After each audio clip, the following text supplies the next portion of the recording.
Have you ever felt? Are you listening? Damn. Today we are going to Sky Zone. These little kids back here are pretty excited. So we're at Starbucks right now.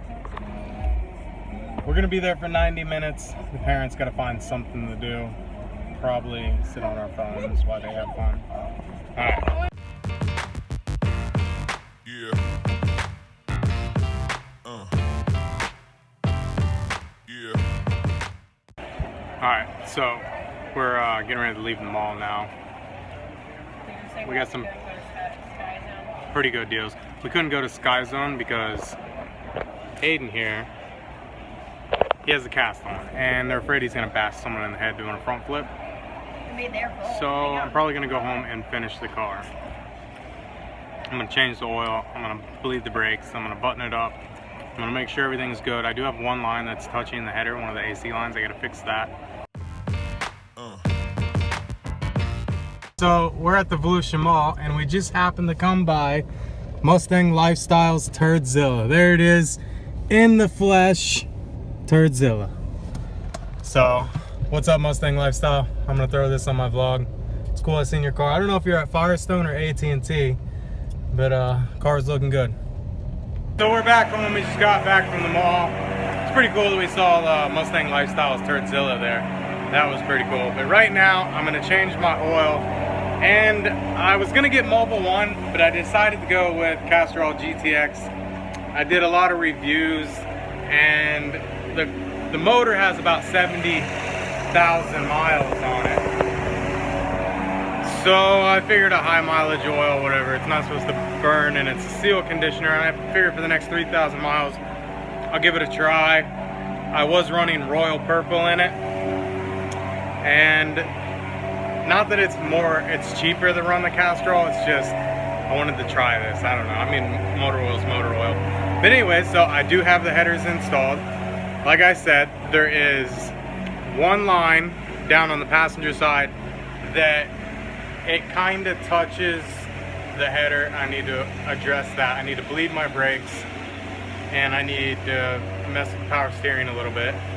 Other than that, the car, I put the wheels on and it's ready to drive. This header up there, that you can barely see, it's installed. Suspension's back in. Intake's back on. I mentioned this before, this is a BBK cold air intake, and I cut it off and I put it back in this cone. I live on a dirt road. It was sucking up too much sand and water, and I figured I could use that as a heat shield. It works. This header X pipe is installed. So the thing's pretty much put back together. I'm gonna change the oil now.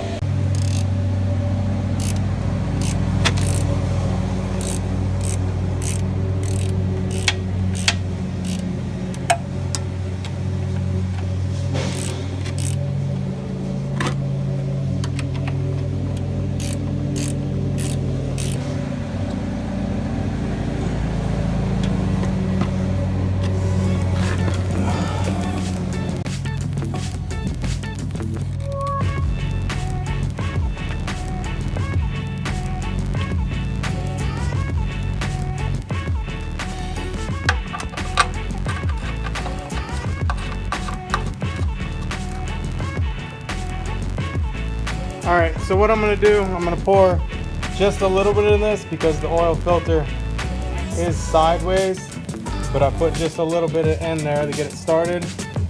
I'm going to take some of the new oil and rub it around this seal right here and then install it. Alright, now I'm going to put this up in here.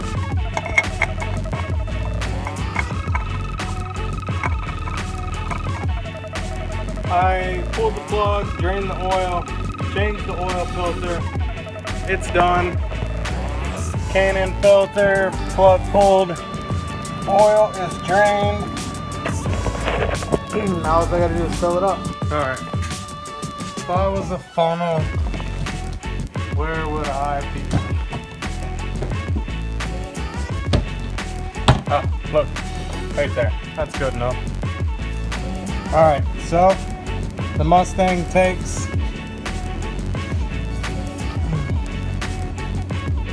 6 quarts. Takes a minute for the oil to get down to the bottom of the pan. And it is showing the minimum.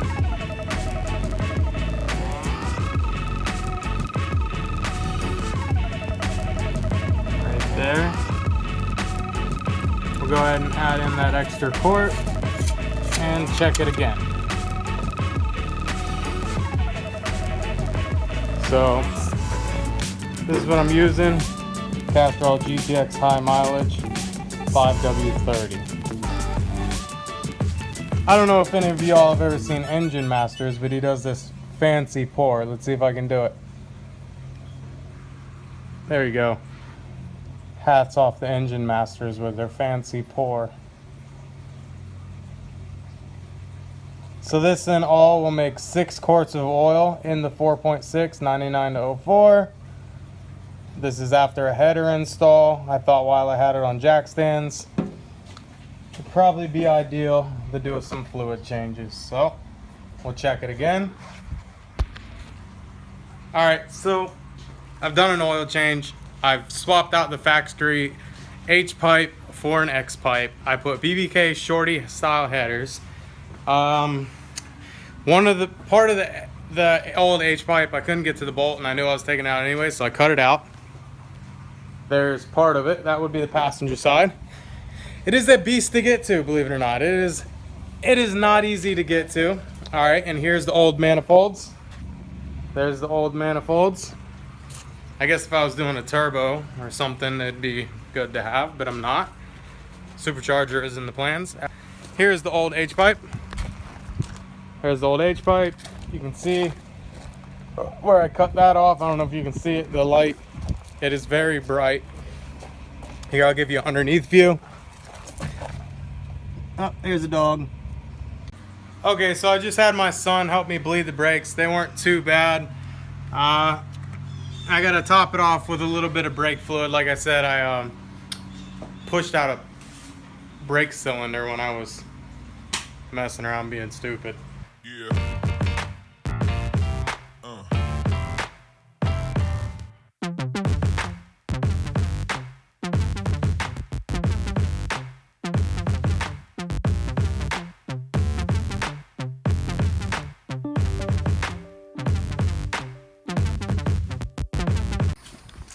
All right, so it's getting dark.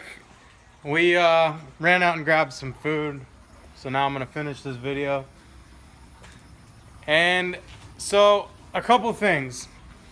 When you're doing a header install on a 9904 Mustang, drop the K member. Another thing, there's a few bolts you need to cut down. So I had to cut down 3 different bolts to fit with installing the headers. You couldn't get the bolt in and the header in at the same time, so you cut the bolt down to slide it down in the header to tighten it. I also had to cut down a motor mount bolt because once you couldn't get to the bolt to tighten the header, and so you took the motor mount off, and then to put the motor mount back on, the bolt wouldn't slide into the header position, so you cut down about 10 millimeters of the motor mount bolt. That's how I got it installed. That's how it worked. I got it all put together. So now I'm going to show you what it sounds like, or let you listen to what it sounds like. And that's it. This install is over.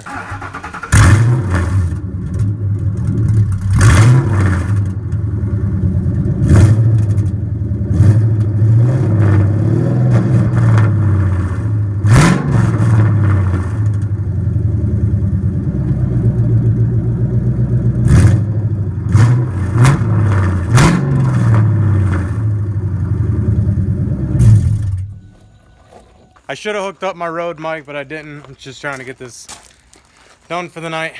You know, the car fell on me. Jack stand safety. Other than that, I appreciate you guys watching. Now I'm going to have to fix my clock spring because I messed up on that. Whatever. At least you guys get to see how to change a clock spring.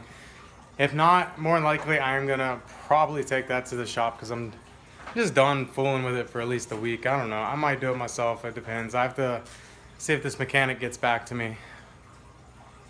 or not. So I might be doing it, I don't know, but stay tuned. I got a lot more coming, especially some really cool installs and some really hard stuff, and it might involve the green. That's what I said. Yep. All right, there you go. That's a 99 to 04 Mustang GT header install with the X pipe. It sounds pretty good. I'm pretty sure that I probably should have hooked up my Rode mic so you guys could really hear it. It's late, I'm over it. Another thing, jack stand safety. I put the car up on jack stands about 2 feet in the air. My jack wasn't high enough to lift it up. I should have went out and bought another jack, but I didn't. I put a board on top of the jack platform. Jacking up the car to take it off the jack stands and drop it back to the ground. The jack and the board slipped. The car fell on top of me. Yeah, I wish I would have caught that on film. That was not hilarious at the time, but now it's just a really stupid move. Use caution using jack stands, and if your jack isn't tall enough, go get a different jack. I don't care. Wait, it's not worth it. The car fell on top of me and it was freaking scary. I mean, I'm pretty sure I have a cracked rib. My whole body's sore. The car is only 4.5 inches off the ground, and it slammed me pretty hard when it fell. It fell about 2 feet down, and then the springs compressed. So you can imagine. Just be safe with your jack stand. The car fell on me. It's not funny, even though it's pretty hilarious, whatever. But anyway, so that's the header install. I'm all finished up. Next is the clock spring because I broke it. And this has been Life in a Mustang. I'm Dustin. I'll see y'all later.